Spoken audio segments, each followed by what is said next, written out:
O vereador Eduardo Tonin é o líder da bancada da oposição na Câmara de Indaiatuba pela primeira vez.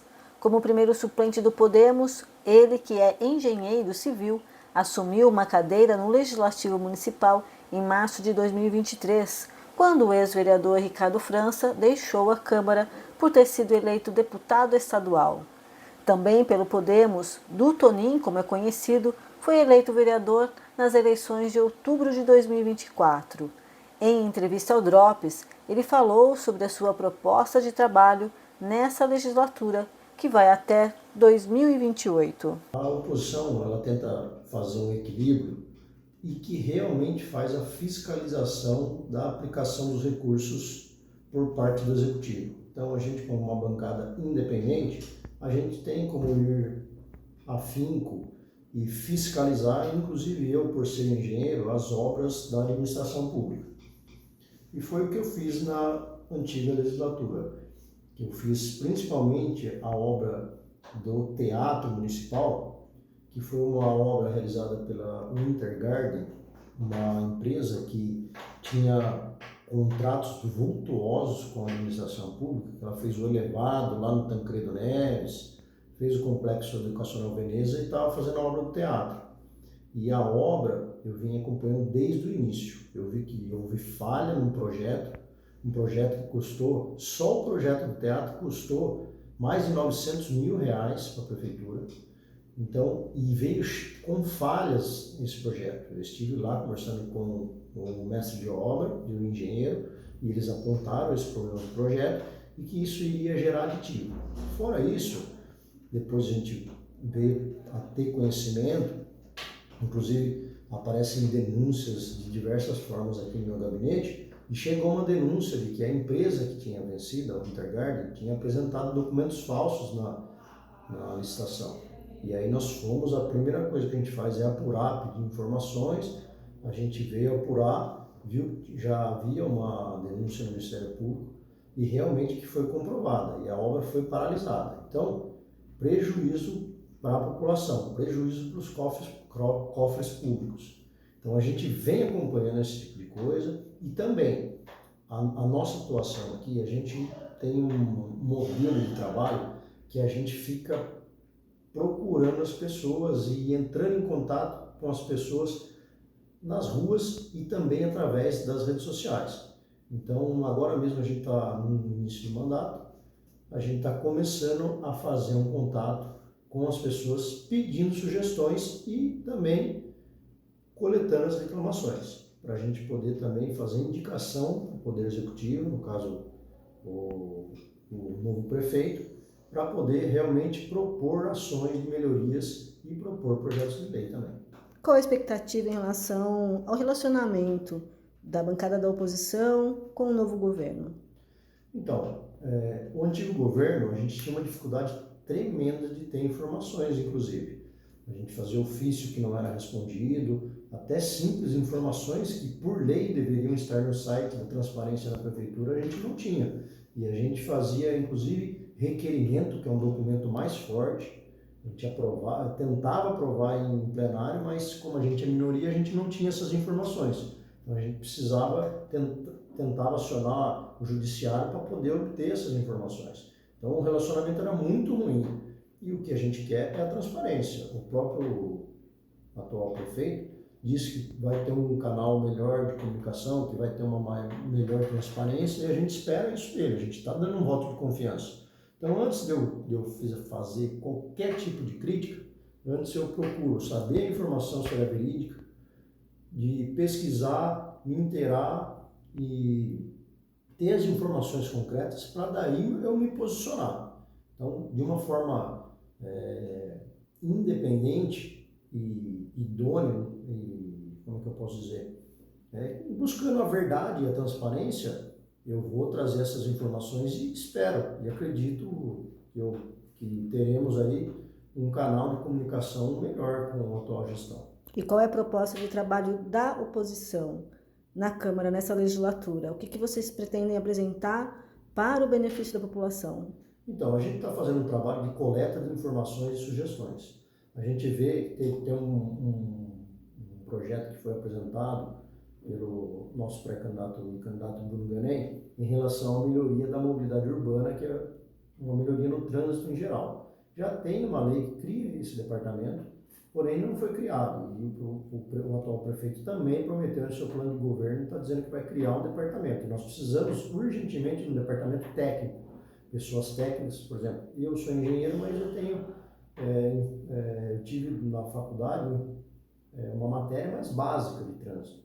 Então nós precisamos de pessoas técnicas para poder trazer as soluções e medidas mitigatórias para o trânsito de Indaiatuba, que é um trânsito caótico. A prefeitura lá atrás já contratou também um plano de mobilidade urbana sustentável, que foi muito bem feito lá atrás, mas algumas ações ela acabou não fazendo. Inclusive, na aprovação do plano diretor, ela não contemplou parte desse plano. Então, eu acho que já faz muito tempo que teve esse plano. Eu acho que eu vou propor a necessidade de contratação de um novo plano, porque a cidade ela vai mudando, né, vai crescendo. E também essa criação dessa secretaria, desse departamento com pessoas técnicas, até para a gente conseguir recursos do governo estadual e federal para propor melhorias para o trânsito. Em relação à legislação, né, eu digo também qual que é a proposta de trabalho da bancada de oposição em relação à legislação do município, né? O que está faltando? Por exemplo, na questão da mobilidade urbana, que é uma demanda bastante importante, há uma falha em legislação ou não? Então, exatamente. A gente, toda vez que a gente faz esse, vamos dizer, nós estamos numa fase de diagnóstico, coleta de sugestões e diagnóstico para a gente propor medidas. E também dentro daquilo que a gente propôs na campanha. Por exemplo, na mobilidade urbana, a prefeitura, em 2023, arrecadou cerca de 10 milhões em multas de trânsito. E quanto que ela destinou para educação no trânsito? Ela destinou em torno de 12 mil reais. Então, praticamente nada. Então, a gente entende, como oposição, que é um governo muito mais punitivo do que educativo. Então, eu já fiz uma proposta lá atrás de que a prefeitura ela faça a destinação de pelo menos 5% desses recursos arrecadados com educação no trânsito. E também, em 2024, foi pífio o investimento em educação no trânsito. Então, eu vou propor novamente para o prefeito, porque tem que ser um projeto de lei que vem do executivo, porque mexe no orçamento. Então, eu vou fazer o projeto, já temos outras cidades que fazem essa destinação.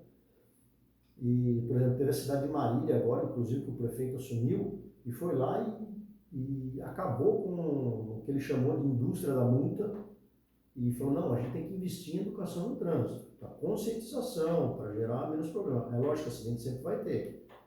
E eu também não sou totalmente contra ter alguns radares, mas em alguns pontos que efetivamente gerem acidentes constantes. Então, tem alguns pontos que você viu que, por exemplo, não tinha nenhum problema de acidente de trânsito, foi colocado um radar. Então, o que justifica aquele radar ali? Então, inclusive, tem alguns radares que foram instalados que eu solicitei. Cadê o estudo técnico que embasou a instalação desse radar? Então, nós precisamos ter coerência e, é lógico, tem que, em paralelo, fazer uma educação no trânsito, nas escolas, chamar os pais, as crianças chegam lá, pai, estou tendo uma matéria lá que fala de educação no trânsito, precisa usar assim, precisa andar mais devagar, tal. Tudo isso eu acho que essa conscientização é muito, muito próspera e importante para a mobilidade urbana do nosso município. Essas ideias que vocês pretendem levar para o executivo, elas precisam primeiro passar aqui na Câmara, né? E aí como seria esse relacionamento interno entre os pares, entre uma bancada, principalmente, né, com 2 membros e uma maioria da situação? Como é que vocês pretendem fazer esse relacionamento para que as ideias elas sejam colocadas em prática, que vocês consigam o primeiro passo, que é aprovar aqui na casa?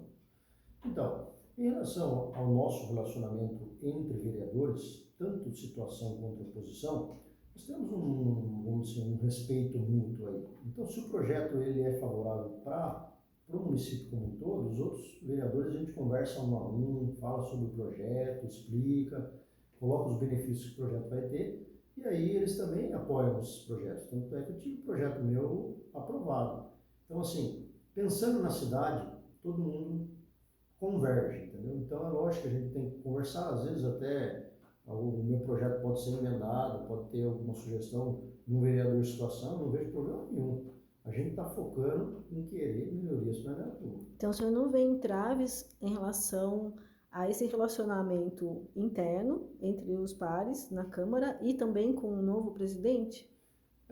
Por exemplo, esse projeto de lei específico que eu citei aí em relação a 5% destinar para a educação no trânsito, isso daí foi rejeitado nas comissões, né? Então, teve um parecer contrário. Então, eu vou buscar melhor esse entendimento para a gente poder ter esse relacionamento e poder efetivamente propor melhorias. Mas o próprio presidente, o Dr. Túlio, eu tive uma reunião com ele, institucional, na qual ele se dispôs a colocar os projetos em pauta de nosso interesse, né? E é lógico, a gente vai levar a população e espera que esse projeto, sendo bom para a cidade, seja aprovado também. O que vem primeiro agora, no início agora dessa legislatura, em relação às propostas de vocês? Nesse é o que eu falei, a gente está fazendo alguns diagnósticos, estamos fazendo algumas verificações de informações, de fiscalização principalmente, e aí nessa próxima legislatura a gente já tem bastante indicação, proposta que vai ser votada no primeiro dia. O nosso gabinete está todo vapor aqui, produzindo, então que os munícipes quiserem trazer para a gente aqui, podem nos procurar que nós estamos por aqui. Essa ferramenta da indicação, né? Antigamente a indicação não era um instrumento tão usual entre os vereadores. Hoje, tanto o requerimento quanto moções, eles tomaram uma proporção imensa, né, do expediente das pautas das sessões ordinárias, né? Como que o senhor avalia esse instrumento? Embora seja lógico, legal, enfim, mas esse uso excessivo, não sei se dá para a gente usar esse termo de excessivo, mas esse uso recorrente, digamos assim, das indicações, emoções. Então, eu acho assim, as indicações, o interessante dela é que ela vai diretamente para o prefeito e vai para o departamento responsável. Então, ou seja, você faz uma apresentação de uma indicação e ela vai diretamente para a mão do executivo. Então, a gente sabe que chega. Então, e depois a gente cobra. Então, a gente cobra desde um simples, tapa-buraco, por exemplo, na João Bill lá, teve um problema de buraco grande que foi reparado e voltou a gerar o buraco novamente. A gente teve lá, recebemos a foto do morador, passamos lá, verificamos, fizemos a indicação, consertaram, e agora já está tendo um problema recorrente, então, ou seja, é um problema de subbase lá, que daí vou fazer uma nova indicação. Então, é um instrumento importante para a gente poder propor essas melhorias, desde as mais simples até as mais. Tem resposta? Funciona? A gente tem resposta sim. Por exemplo, nesse caso, eu fiz a indicação, na mesma semana resolver essa questão desse buraco, na João Bill. Então, bom, expectativa positiva aí para esses próximos 4 anos, então. Sim, com certeza. Muito trabalho. A gente está também levantando outros projetos de outras cidades para poder trazer para Indaiatuba. Eu acho que é importante ter esse contato com a população, porque nada mais do que representando os munícipes, a gente ter essas demandas, sugestões, solicitações, para a gente poder propor políticas públicas que efetivamente impactem a vida dos indaiatubanos.